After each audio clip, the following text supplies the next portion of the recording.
Hi అండి, అందరికీ నమస్కారం. Welcome to my YouTube channel. ఇప్పుడు అందిన వార్త, సముద్రంలో భారీ భూకంపం ఉండి ప్రజలకు అలర్ట్. సో ఆ వివరాలు ఇప్పుడు తెలుసుకుందాం. వీడియో అయితే చివరి దాకా చూడడం ద్వారా ఇన్ఫర్మేషన్ పూర్తిగా అర్థమవుతుంది.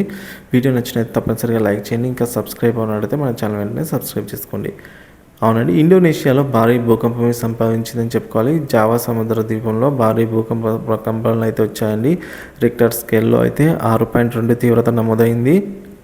రాజధాని జకార్తాలో భూ ప్రకంపనలు ప్రజలను ఒక్కసారిగా భయాందోళనలకు గురి చేశాయండి. ఇళ్ళ నుంచి బయటికి కూడా పరుగులు పెట్టారు ప్రజలు. ఇక భూకంప తీవ్రతకు భవనాలు కూలిపోయాయి, రోడ్లు దెబ్బతిన్నాయి. భూకంపం సుమారు 8 కిలోమీటర్ల లోతులో వచ్చిందండి. జావా ద్వీపం యొక్క ఉత్తర తీరంలో భవెన్ ద్వీపానికి సమీపంలో స్థానిక కాలమాన ప్రకారం మధ్యాహ్నం 3:52 ఈ భూకంపం సంభవించిందని అయితే చెప్తున్నారు శాస్త్రవేత్తలు.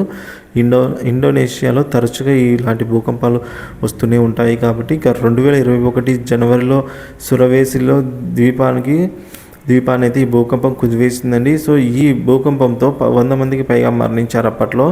అలాగే వేలాది మంది నిరాశ్రయులు, అంటే ఇల్లు కోల్పోయారండి, హోమ్లెస్ పీపుల్ అయ్యారు. ఇక 2018లో చూసుకున్నట్టే సులవేరసిలోనే పాలూరులో అయితే 7.5 తీవ్రతతో అయితే రియాక్టర్ స్కేల్ మీద భూకంపం అయితే సునామీతో కారణంగా అయితే వచ్చింది. సో ఈ సునామీ కారణంగా 2200 మందికి పైగా మరణించారు. అలాగే 2004లో కూడా భారీ భూకంపమే సంభవించింది అయితే చెప్పుకోవాలి.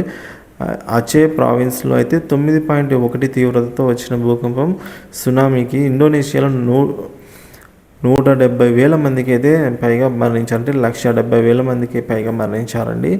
సో ఈ విధంగా భూకంపాలు అయితే కుదిపేస్తున్నాయి అని అయితే చెప్పుకోవచ్చు. సముద్రంలో భారీగా భూకంపం అయితే రావడం జరిగింది. సో వివరాలు ఇలా ఉన్నాయి. ఇన్ఫర్మేషన్ నచ్చితే వీడియోని లైక్ చేయండి. మీ ఫ్రెండ్స్, ఫ్యామిలీలకు ఎవరికైనా సరే ఈ వీడియోని షేర్ చేస్తానైతే ఆశిస్తాను. Thank you for watching this video.